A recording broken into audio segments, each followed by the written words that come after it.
don't have to strive, I don't have to hide. Your grace is enough, it carries my life. Through every storm you shine so bright. I trade my grind for your holy light. No need to fight, no need to fear. Your love surrounds me, you are near. In every step you make it clear. Your peace is all I need to hear. Grace over grind, I'm choosing peace this time. Grace over grind, your power over mine. I rest in your love, let your will align. Grace over grind, grace over grind. Hello everyone, and welcome back to Grace Over Grind. I am your host, Cantina Vanessa Clark. Thank you for joining me for another conversation about faith, healing, purpose, and becoming. Whether you're listening while driving to work, sitting at your kitchen table, taking a walk, or simply trying to make sense of a difficult season, I want you to know how much I appreciate you being here. Today, I want to talk about something that I believe many people experience, but very few people discuss honestly. The people who stop calling. Not because they stopped loving you, not because they're necessarily bad people, not because they intentionally wanted to hurt you, but because life moved on. And somehow, while you were still carrying the weight of your loss, everyone else seemed to return to normal.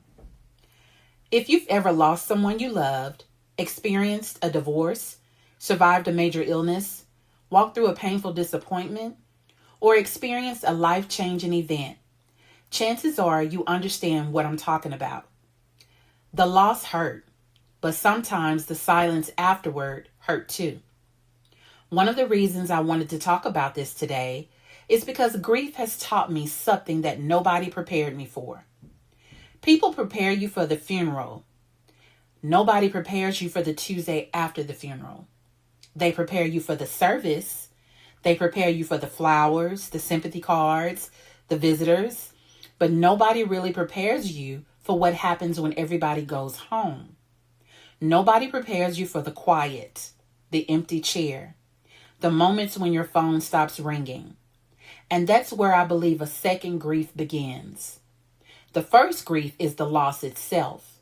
The second grief is everything that changes because of the loss.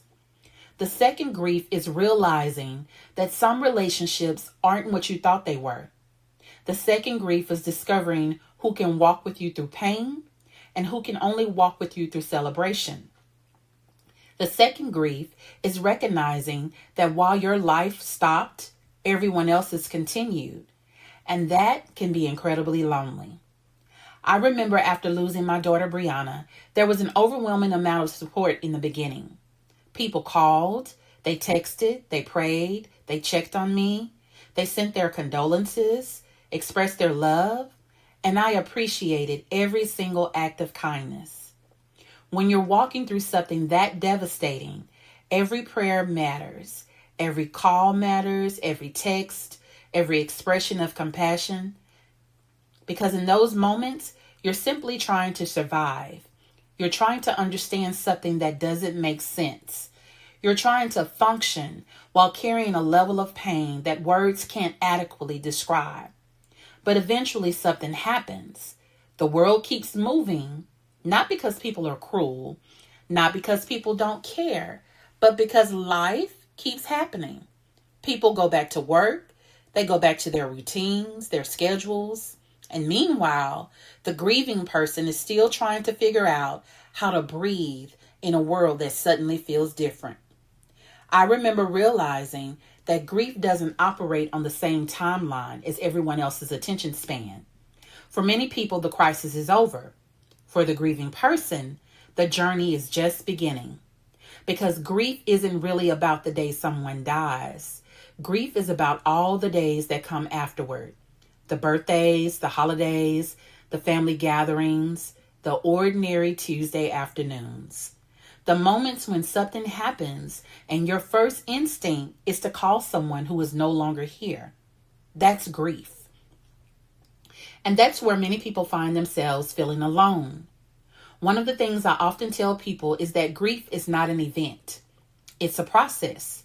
And processes take time. Sometimes a lot of time. There were moments after losing Brianna when I would find myself thinking about how quickly life had returned to normal for everyone else. Not because they didn't care, but because they weren't carrying what I was carrying. They weren't waking up with it every day. They weren't going to bed with it every night.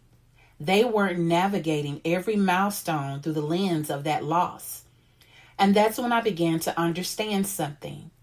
People can love you and still not fully understand your pain. They can care about you and still not know how to support you. They can genuinely mean well and still disappear because they don't know what to say. And that realization changed the way I viewed people.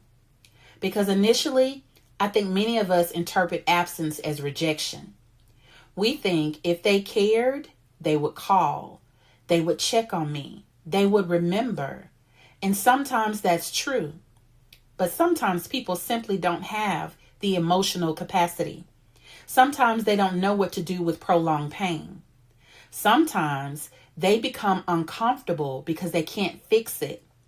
And if we're honest, many people are more comfortable celebrating success than sitting with suffering. That's just the reality.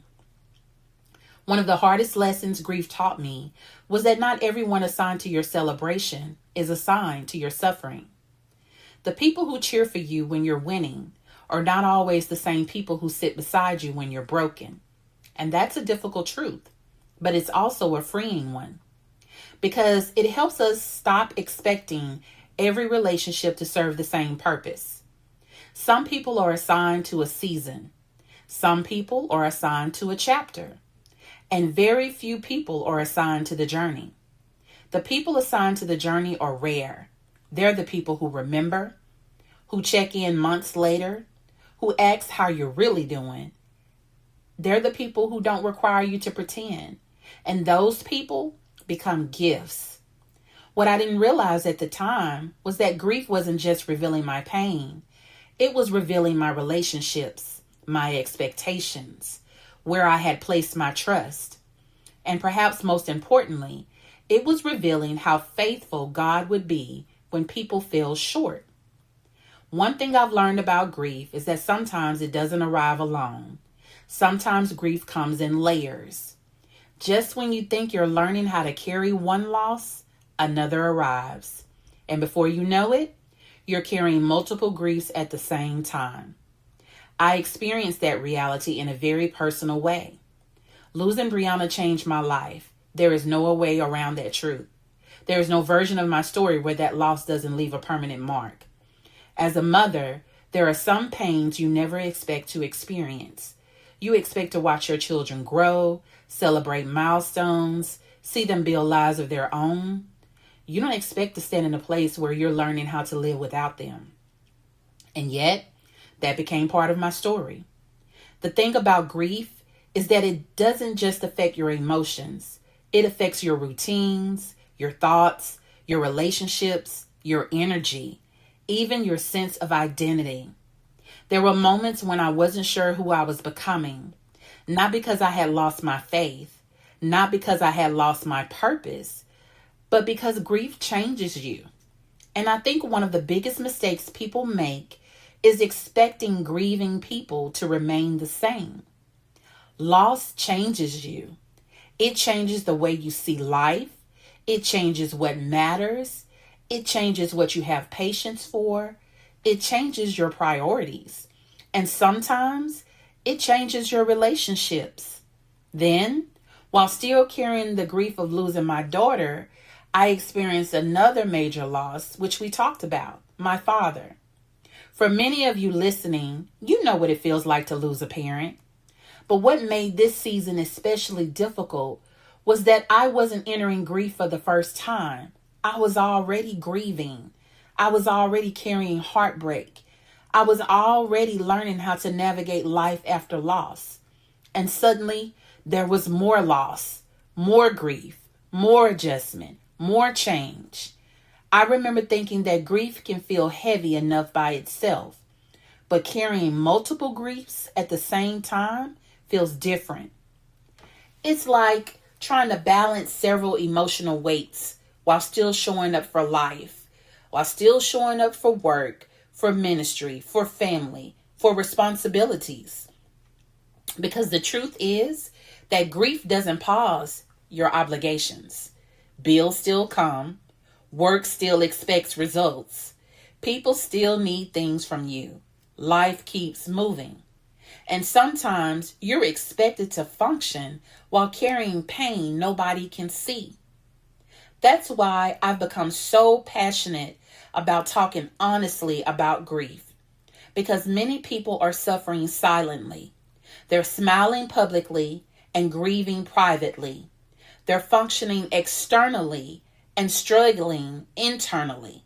And because they're functioning, people assume they're okay. I can't tell you how many times I've heard people say things like, "You're so strong. You handle everything so well. I don't know how you do it." And while those comments are usually meant as compliments, sometimes I wanted to say, I'm not strong every day. Some days I'm tired, I'm hurting, I'm simply depending on God's grace to get through the next hour. Because strength doesn't mean the absence of pain. Strength means continuing anyway. And there is a difference.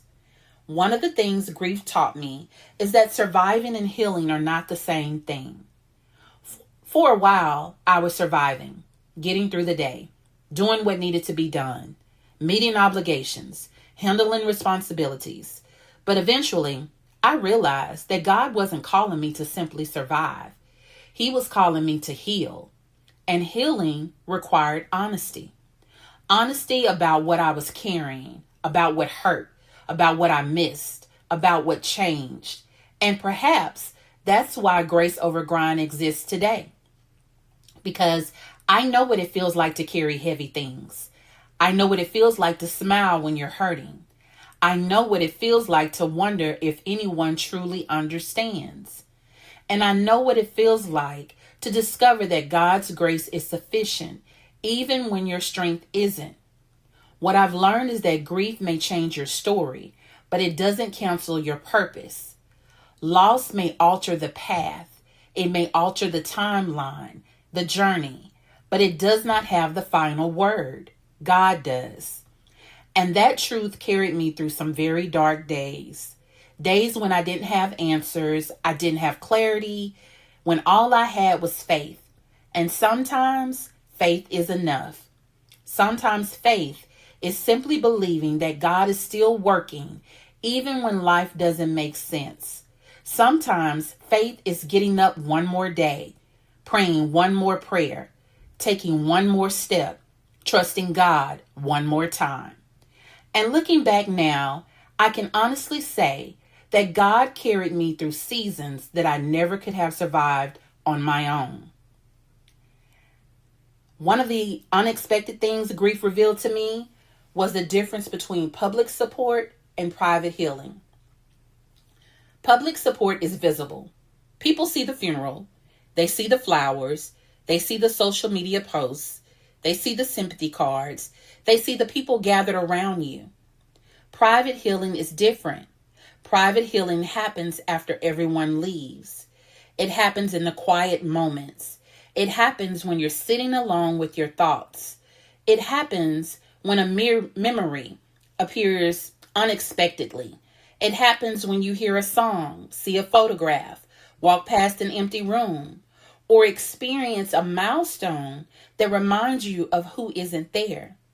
That's where healing really happens. And that's where many people feel most alone. I remember realizing that there were moments when I wanted someone to call, not because I needed them to solve anything, not because I expected them to have the right words. I simply wanted someone to remember, to acknowledge that the loss still mattered, to acknowledge that the grief didn't disappear just because time had passed. Because here's the truth. Time doesn't heal all wounds. God heals wounds. Time simply gives us opportunities to heal, and healing is intentional. It requires us to face what hurts. It requires us to process what we've lost. It requires us to make peace with what has changed. One of the things I discovered during my own journey is that disappointment can easily become bitterness if we're not careful. When people stop calling, it's easy to become angry. When support fades, it's easy to become resentful. When expectations aren't met, it's easy to become offended. And for a season, I found myself wrestling with some of these emotions. Not because I wanted to, not because I enjoyed it, but because disappointment is painful, especially when it comes from people you thought would be there. Maybe you've experienced that too. Maybe there was a friend you expected to check on you, a family member you expected to show up, a relationship you thought was stronger, a community you thought would support you differently.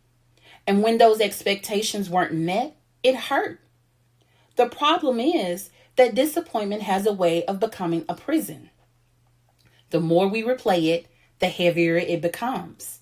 The more we focus on who left, the harder it becomes to appreciate who stayed. And that's when God began teaching me something important. Stop counting the people who disappeared.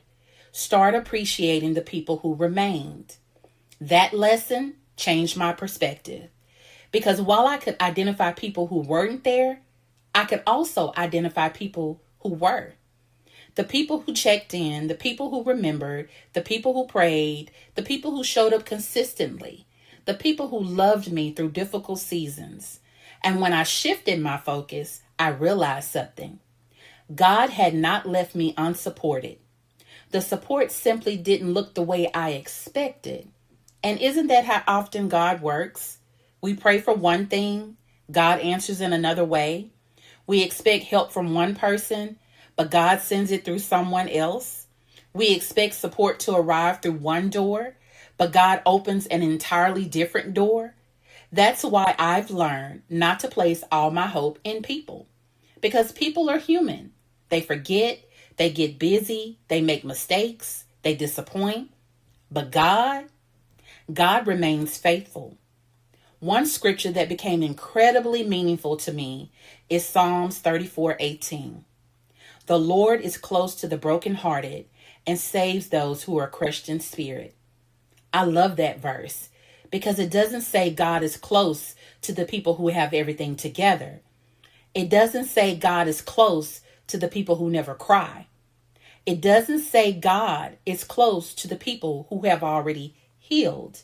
It says God is close to the brokenhearted. Close, not distant, not unavailable, not distracted, close. And there were moments when that truth became very real for me. Moments when I felt exhausted, overwhelmed, and I couldn't see how healing was possible. Moments when I wasn't sure what tomorrow would look like, and yet God remained close. Not always through dramatic miracles, not always through audible answers, but through his presence, through his peace, through his grace, through the strength to keep going. One more day, one more prayer, one more step.